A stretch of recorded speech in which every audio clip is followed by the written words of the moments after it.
Welcome to day number 2 of 21 Days with Jesus. We're looking through the Gospel of John and discovering some things about who exactly Jesus is and why did he make such a big splash in this world.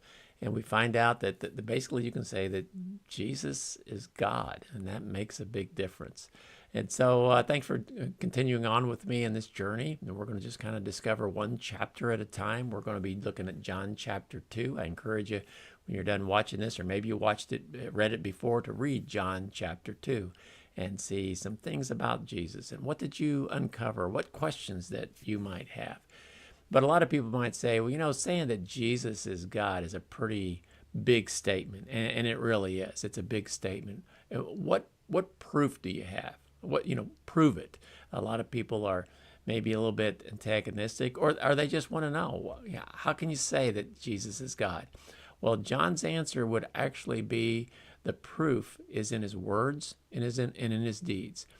John was one of the closest people that knew Jesus in his lifetime, and he saw him firsthand.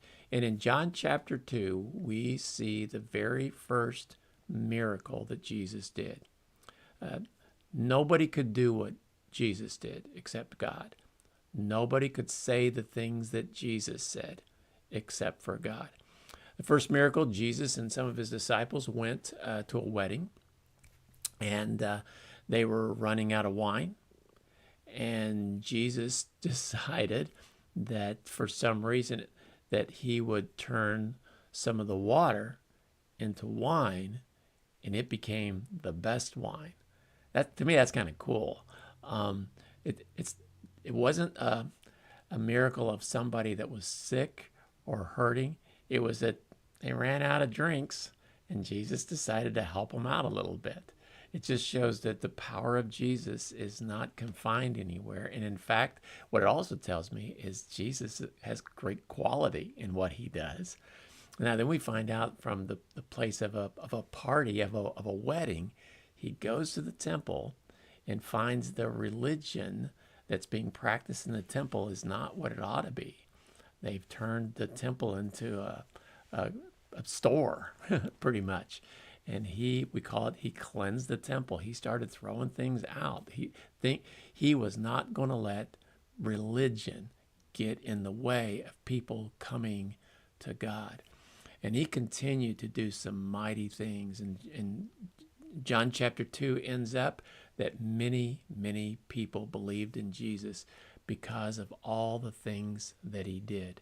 Miracle after miracle after miracle. And we're going to find this in the Gospel of John. And so take a few minutes when you're done with this and read John chapter 2 and see what you think. What are some questions that you might have?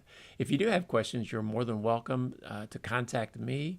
I would encourage you to find a mentor if you don't have one, and just say, hey, I've got some questions about John chapter 2, or begin to talk about it.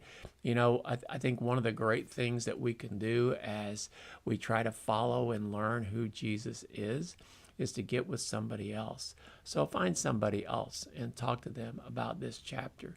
What did the water turn into wine? What did that signify? What was going on? What happened? How would I feel if I were part of the party? If I were the person in charge? So it's a great, great story to be able to investigate and read. So I encourage you to read that. We'll be back tomorrow for John chapter 3, which is the great chapter that has John 3:16 in it. Well, thanks a lot.